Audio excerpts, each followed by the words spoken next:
Hey WhatsApp, welcome back to my study tech Telugu YouTube channel. Guys, ఈ వీడియోలో మేము చాలా ఇంపార్టెంట్ టాపిక్ అయితే మాట్లాడదాం. చాలా మంది తక్కువ బడ్జెట్లో వస్తుంది కదా అని యూట్యూబ్లో చూపించినట్టు మీరు ఫోన్ నెంబర్ పెట్టండి, ఎక్సెల్ షీట్లో మీకైతే మంచి ప్రైస్ లిస్టు, మోడల్ నేమ్ అవి పంపిస్తాము, మీరు ల్యాప్టాప్ అయితే మీరు ఆర్డర్ చేసుకోవచ్చు ఇంట్లో నుంచి. చాలా మంది అయితే వీడియోస్ చేస్తుంటారు.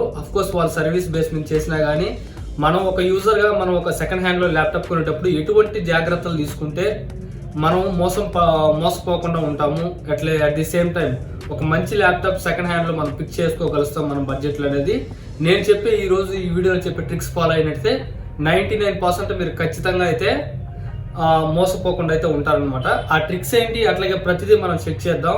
సో ఒకటి గుర్తుపెట్టుకోండి, ల్యాప్టాప్ ఈ ట్రిక్స్ అన్ని మనం చెక్ చేయాలా బ్రదర్ మనం కొనేటప్పుడు అంటే షాప్ వాడు ఏమన్నా అమ్మే వాళ్ళు ఏమన్నా అనుకుంటారంటే సో కొనేది మన డబ్బులు మనం మనీ పెట్టి మరీ కొంటున్నాం. సో ఒక second hand laptop for example వాళ్ళు నమ్మి బాగుందని తీసుకున్నాం అనుకున్నాం, ఆన్లైన్లో ఆర్డర్ పెడతాం, వాళ్ళు చెప్పినట్టు ఎక్సెల్ షీట్లో పెడతాం, ఆన్లైన్లో ఫోన్పేలో చేస్తాం, వాళ్ళు మనకు డెలివరీ ఇస్తారు ఇంటికి. సో ఆ డెలివరీ వచ్చిన తర్వాత తీరా ఇక్కడ మీకు ఏదైనా కీబోర్డ్స్ కీస్ పనిచేయకపోయినా ఒకవేళ డిస్ప్లేలో డెన్స్ వచ్చినా ఎవరిని అడుగుతారు? డెఫినెట్గా అతనికి కాల్ బ్యాక్ చేసి మళ్ళీ ఎక్కడో హైదరాబాద్లో లేదంటే విజయవాడలో ఉంటే అతనికి మీరు రిటర్న్ పార్సల్ చేసి మీరు టైం వేస్ట్ చేసుకోలేరు, అట్ ది సేమ్ టైం మేము మనీ రిస్క్లో పెట్టుకోలేరు కదా.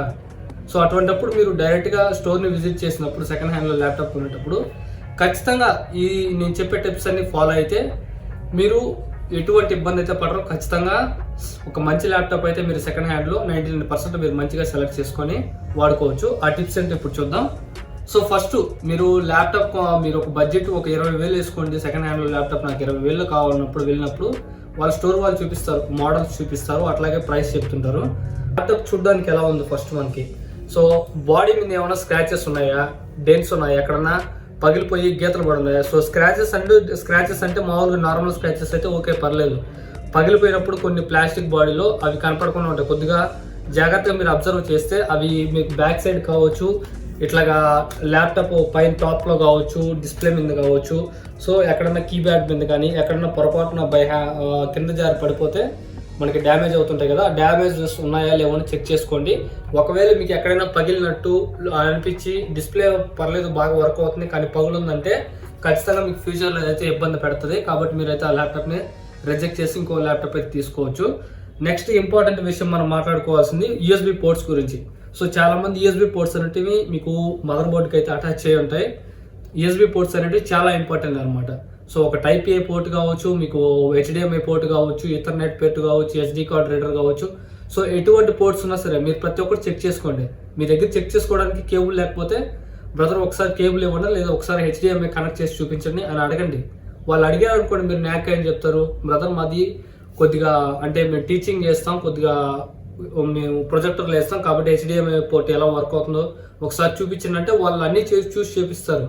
సో ఖచ్చితంగా వాళ్ళు ప్రొడక్ట్ సేల్ చేసుకోవడానికి కస్టమర్ అడిగిందని కానీ వాళ్ళు ఖచ్చితంగా రిప్లై ఇవ్వాలి. రిప్లై ఇవ్వకపోతే వాళ్ళకి బిజినెస్ జరగదు. ఖచ్చితంగా ఇస్తారు, ఇబ్బంది లేదు. ప్రతి ఒక్కరు అమ్మేవాళ్ళు మన క్వశ్చన్స్ అడగాలి కానీ ఖచ్చితంగా క్లారిఫై చేస్తారు. సో బట్ ఆ ఏ క్వశ్చన్స్ అడగాలి, ఎట్లా చెక్ చేసుకోవడం మనకు ఐడియా ఉంటే సో మోసపోకుండా ఉంటాం అనమాట. అది మెయిన్ పాయింట్.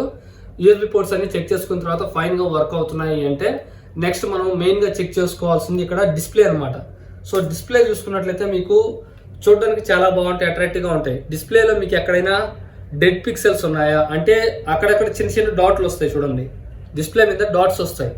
అటువంటి ఏదైనా బ్లాక్ డాట్స్ కానీ లేదన్నా వైట్ డాట్స్ కానీ అవి అక్కడ పిక్సెల్స్ ఎగిరిపోయి ఉంటాయి అంటే అది డిస్ప్లే డ్యామేజ్ అయ్యిందని లేదా ఫ్యూచర్లో డ్యామేజ్ అవ్వబోతుందని అర్థం అనమాట. సో అటువంటి డెడ్ పిక్సెల్స్ ఉన్నా ఏదైనా పిక్సెల్స్ మిస్ అయినా కానీ మీరు ఖచ్చితంగా ఇప్పుడు ఫైన్గా వర్క్ అవుతుంది, ఒక చిన్న డాటే కదా మనకి 3,000 4,000 తక్కువకి వస్తుంది అని తీసుకుంటే ఏం తెలుసో ఇంటికి ఎత్తుకుని ఒక వారం రోజుల తర్వాత ఆ పిక్సెల్ అనేటివి ఎక్కువ అవ్వచ్చు. అప్పుడు మీకు ఏమన్నా డిస్ప్లే మొత్తం ఖరాబ్ అవుతుంది. సో ఆ డిస్ప్లే మొత్తం పోతే మీరు డిస్ప్లే వేయించుకోవాలంటే ఎంత అవుద్ది? నార్మల్గా మనకు మొబైల్ ఫోనే డిస్ప్లే వేయించుకోవాలంటే మినిమం 3,000 to 4,000 అవుతుంది, అది బయట షాప్లో. ఒకవేళ మీకు ల్యాప్టాప్ డిస్ప్లే పోతే ఆఫ్కోర్స్ మీరు ఇమాజిన్ చేసుకోండి, మినిమం 8,000 to 10,000 అవుతాయి.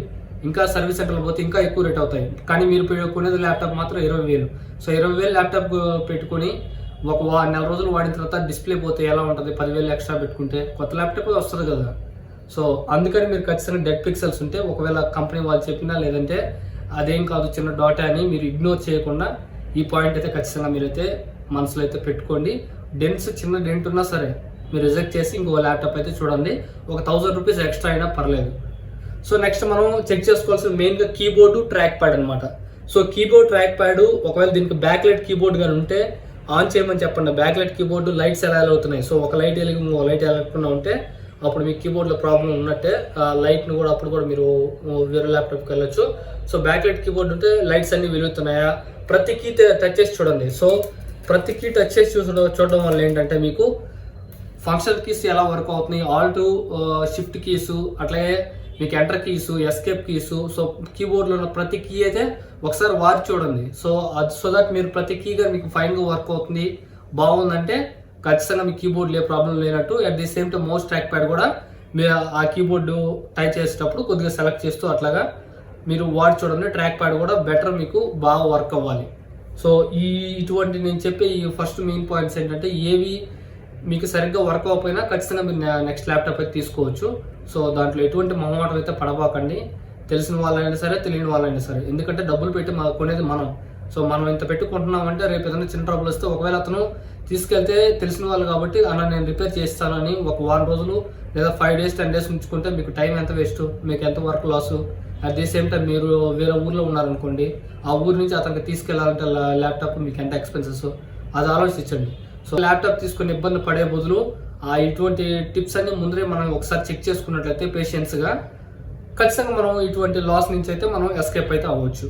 సో నెక్స్ట్ మనం మాట్లాడుకోవాల్సింది మెయిన్గా బ్యాటరీ విషయం. సో చాలా మంది ల్యాప్టాప్లో అనేది బ్యాటరీ అనేది చాలా ఇంపార్టెంట్. సో సెకండ్ హ్యాండ్ ల్యాప్టాప్లో ఆల్మోస్ట్ నేను చెక్ చేసిన వాటిలన్నింటిలో 70 to 80% ల్యాప్టాప్స్ అనేటివన్నీ బ్యాటరీ అనేది సర్వీస్కి వచ్చినవి, లేదంటే బ్యాటరీ అనేది అంటే సర్వీస్కు ఆల్రెడీ చేసి అంటే బ్యాటరీ రీప్లేస్ చేసినవైనా ఉంటాయి, లేదంటే బ్యాటరీ సర్వీస్కి వచ్చినాయి కదా ఆల్రెడీ వాటి లైఫ్ స్పాన్ అయిపోయి ఉంటుంది బ్యాటరీస్, అటువంటివి ఉంటాయి. ఎందుకంటే మనం ఒక ల్యాప్టాప్ కామన్ యూజర్గా గుర్తుపెట్టుకోండి, మనం ఎన్నిసార్లు చేస్తాం, ఒక రోజు ఒక 4 hours లేదా ఏదైనా వర్కింగ్ ప్రొఫెషనల్గా వర్క్ చేస్తుంటే ల్యాప్టాప్లో అట్లీస్ట్ మనం 2 to 3 times అయితే ఫుల్ ఛార్జ్ అయితే పెడతా ఉంటాం. సో ఫుల్ ఛార్జ్ పెడుతుంటాం, వాడుతుంటాం, మళ్ళీ ఛార్జింగ్ పెడుతుంటాం, వాడుతుంటాం.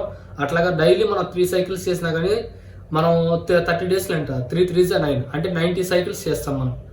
సో 90 cycles కాకపోయినా పూర్తిగా పెట్టాం కాబట్టి 0 to 100% 1 cycle కాబట్టి సో ఆ 90 సార్లు పెట్టినా కానీ కనీసం మీకు ఒక 30 వేసుకోండి, 30 cycles అవుతాయి అనుకోండి నెలకి. అప్పుడు మీరు ఒక 1 year కానీ వాడితే ఆటోమేటిక్గా 12 3s ఎంత 36 360 cycles అయిపోయినట్టు.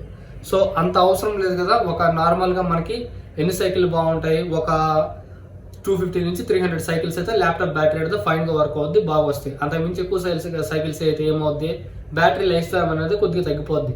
కాబట్టి మీరు గుర్తుపెట్టుకోవాల్సింది ఏంటంటే మనం చెక్ చేయడం కాదు బ్యాటరీ రిపోర్ట్లో. ఇప్పుడు కమాండ్ ప్రాంప్ట్లోకి వెళ్ళి పవర్ సిఎఫ్జి ఇక్కడ నేను డిస్ప్లే మీద వేస్తా చూడండి, మీరు ఎన్ని సైకిల్స్ అయినవి తెలుసుకోవాలంటే ల్యాప్టాప్లో కమాండ్ ప్రాంప్ట్ ఓపెన్ చేసి పవర్ సిఎఫ్జి బ్యాటరీ రిపోర్ట్ అని కొడితే మీకు HTML ఫైల్ ఫార్మాట్లో మీకు ఒక బ్యాటరీ రిపోర్ట్ అనేది కనిపిస్తుంది. అక్కడ మీరు ఓపెన్ చేసుకుంటే ఎన్ని సైకిల్స్ అనేది చూస్తారు. బట్ రియల్గా ఆ ల్యాప్టాప్ ఎంత వస్తుంది దానికోసం చెక్ చేసి చూసుకోవాలంటే మీరు ఫస్ట్ ల్యాప్టాప్ ఓపెన్ చేసినప్పుడు ఒక వీడియో సాంగ్ అనేది ప్లే చేయండి. వీడియో సాంగ్ ప్లే చేసి చూడండి. ఆ వీడియో సాంగ్ ప్లే చేస్తారు కదా, ప్లే చేసే ముందు ఒకసారి బ్యాటరీ పర్సెంటేజ్ ఎంత ఉందో ఒకసారి ట్యాప్ చేసి గుర్తుపెట్టుకోండి. ఒక 40% ఉన్నదనుకోండి, 45% ఉన్నదనుకోండి, 45% మీరు గుర్తుపెట్టుకోండి. అండ్ వీడియో అనేది ప్లే చేయండి. ఒక 4 minutes వీడియో అనేది ప్లే చేయండి. 4 minutes వీడియో ప్లే చేస్తే మీకు ఫుల్ డిస్ప్లే బ్రైట్నెస్ పెడితే మీకు మ్యాక్సిమం 1 నుంచి 2% కంటే ఎక్కువ బ్యాటరీ ఛార్జింగ్ అనేది తగ్గకూడదు. 2% కంటే మోర్ దెన్ బాగా 4% 5% ఒక వీడియో సాంగ్కే కన్జ్యూమ్ అవుతుందంటే ఆ బ్యాటరీ అనేది మీకు ఖచ్చితంగా గట్టిగా 1 hour కూడా రాదని వద్దు. అది మీరు గుర్తుపెట్టుకోండి. సో ఇది కూడా నేను సెకండ్ హ్యాండ్ ల్యాప్టాప్ తీసుకున్నది. ఈ ల్యాప్టాప్లో కూడా నేను చెక్ చేశాను. బట్ మీకు మ్యాక్సిమం దీంట్లో వచ్చేది 2 hours కంటే ఎక్కువ రావట్లేదు ఛార్జింగ్. ఒకవేళ మీరు హెవీ పర్ఫార్మెన్స్ వాడితే 1.5 hour లోపలే బ్యాటరీ అనేది డిశ్చార్జ్ అయితే అయిపోతుంది. మినిమం 1 hour అయితే వస్తుంది ఖచ్చితంగా. సో మనకి 1 hour వస్తే కదా కష్టం కదా, అడికొడుకు మనం ఛార్జింగ్ పెట్టుకోలేము. కాబట్టి ఒకవేళ ముందే చెక్ చేసుకోండి. ఒక మినిమం ఒక 2 hours అయినా రావాలి బ్యాటరీ. 2 hours నుంచి 2.5 hour రావాలి. ఎంత పాత ల్యాప్టాప్ అయినా కానీ, ఒక సెకండ్ హ్యాండ్ ల్యాప్టాప్ అయినా కానీ 2.5 hour వస్తే దాన్ని మీరు 2.5 hours తర్వాత పెట్టుకుంటే ఏం కాదు. ఆటోకొడుకు మీరు 1 hourకి ఛార్జింగ్ పెట్టుకోవాలంటే మీకు ఇబ్బందిగా ఉంటుంది. ల్యాప్టాప్ కూడా తొందరగా డ్యామేజ్ అయ్యడానికి ఛాన్సెస్ ఎక్కువ ఉంటాయి.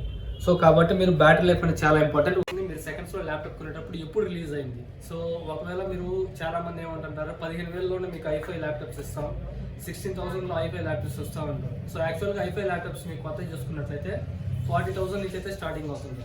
సో మీకు వచ్చేటివి 15,000 18,000 i5 ల్యాప్టాప్స్ ఇస్తున్నారు అంటే అవి ఖచ్చితంగా ఒక 4 years బ్యాక్ లేదా 5 years బ్యాక్ రిలీజ్ అయిన ల్యాప్టాప్స్ ఉంటాయి. సో మరీ అంత ఓల్డ్ ల్యాప్టాప్స్ తీసుకోవడం వల్ల ఏంటంటే మీకు ఆల్రెడీ ఆ ల్యాప్టాప్ అనేది సర్వీసింగ్ వచ్చేసి ఉంటుంది. సో ల్యాప్టాప్ సర్వీసింగ్కి వచ్చినప్పుడు ఏమవుతుందంటే మీరు తీసుకున్న కొద్ది రోజులకే పాడయ్యే ఛాన్సెస్ అయితే ఎక్కువ ఉంటాయి. కాబట్టి మీరు ల్యాప్టాప్ ఎప్పుడు రిలీజ్ అయిందో లేదా ఎప్పుడు కొన్నారు, మ్యానుఫ్యాక్చర్ డేట్ ఇంకా ఉందా లేదా, సర్వీస్ అనేది ఎక్స్పైర్ అయిందా లేదా తెలుసుకోవాలంటే బ్యాక్ సైడ్ మీకు ల్యాప్టాప్ వెనక సీరియల్ నెంబర్ అట్లాగే ప్రొడక్ట్ ఐడి అని ఉంటుంది. సో ఒకవేళ హెచ్పి ల్యాప్టాప్ అనుకోండి, హెచ్పి గూగుల్కి వెళ్ళి హెచ్పి వారంటీ చెక్ అని కొడితే మీకు అక్కడ ఫస్ట్ వెబ్సైట్లో క్లిక్ చేస్తే నేను డిస్ప్లే మీకు చూపిస్తున్నట్లు ఈ సీరియల్ నెంబర్ అనేది ఎంటర్ చేస్తే అక్కడ మీకు వారంటీ ఉందా లేదా, ఎప్పుడు కొన్నది, ఎప్పుడు వారంటీ ఎక్స్పైర్ అయిపోయినది కంప్లీట్ డీటెయిల్స్ అయితే చూపిస్తాయి. ఒకవేళ సీరియల్ నెంబర్ కొట్టినా రాలేదు అంటే కింద మీకు ప్రొడక్ట్ నెంబర్ అయితే ప్రొడక్ట్ ఐడి అయితే అడగద్ది. సో ప్రొడక్ట్ ఐడి కూడా సీరియల్ నెంబర్ పైన ఉంటుంది, మీకు ల్యాప్టాప్ బ్యాక్ సైడ్ ఉంటుంది ఇక్కడ. సో దాన్ని కొడితే మీకు ఖచ్చితంగా మీకు ల్యాప్టాప్ ఎప్పుడు కొన్నది, ఎప్పుడు ఎక్స్పైర్ అయిపోయింది కంప్లీట్ డీటెయిల్స్ అయితే ఉంటాయి. సో ఇది నేను చూపించేది హెచ్పి ProBook 440G5. ఇది ఆగస్టు 2019లో అయితే ఇది ల్యాప్టాప్ ఇది. అండ్ 2019 అంటే నేను తీసుకున్నది 2022. సో ఒక 3 years బ్యాక్ ల్యాప్టాప్ అనమాట. సో 3 years బ్యాక్లో ప్రజెంట్ అయితే నేను ఫుల్ రివ్యూ కూడా చేశాను, నాకు ఎటువంటి ప్రాబ్లమ్స్ అయితే రాలేదు. సో పర్ఫెక్ట్గా అయితే వర్క్ అవుతుంది. సో మినిమం 3 years కంటే ఎక్కువ ఉండే ల్యాప్టాప్స్, ఓల్డ్ ల్యాప్టాప్స్ అయితే ప్రిఫర్ చేయొచ్చు. సో మాక్సిమం మీరు 3 years అయితే చెక్ చేసుకోండి, లేదంటే ఒక 1 or 2 years యూజ్ చేసినవైతే మీకు ఇంకా బెటర్ డీల్ అనే చెప్పుకోవచ్చు. సో వాట్సాప్లో పెట్టే ప్రతి మెసేజ్లు 16,000 17,000 వస్తాయంటే ఖచ్చితంగా అది మీరు ఒకసారి చెక్ చేసుకోవాల్సిన విషయం అనమాట. ఓన్లీ మీరు వాట్సాప్లో పెట్టే కొటేషన్ చూసి డైరెక్ట్గా మీరు కొంటే ఏంటంటే ఇటువంటి ప్రాబ్లమ్స్ అన్నీ వస్తాయి. అదే మీరు డైరెక్ట్గా పోయి మ్యానుఫ్యాక్చర్తో మీరు స్టోర్కి వెళ్ళి కొనుక్కొని చెక్ చేసుకొని కొనుక్కోరాలనుకోండి, సో ల్యాప్టాప్ అనేది మీకు వర్త్గా ఉంటుంది, అట్లాగే మీకు నచ్చిన ల్యాప్టాప్ కూడా తీసుకోవచ్చు. సో ఇది సెకండ్స్లో ల్యాప్టాప్ అయితే కొనేటప్పుడు మీరు మినిమం చెక్ చేసుకోవాల్సింది. సో ఈ వీడియో నచ్చినట్లయితే డెఫినెట్గా లైక్ చేయండి, షేర్ చేయండి, సబ్స్క్రైబ్ చేయండి. Thank you.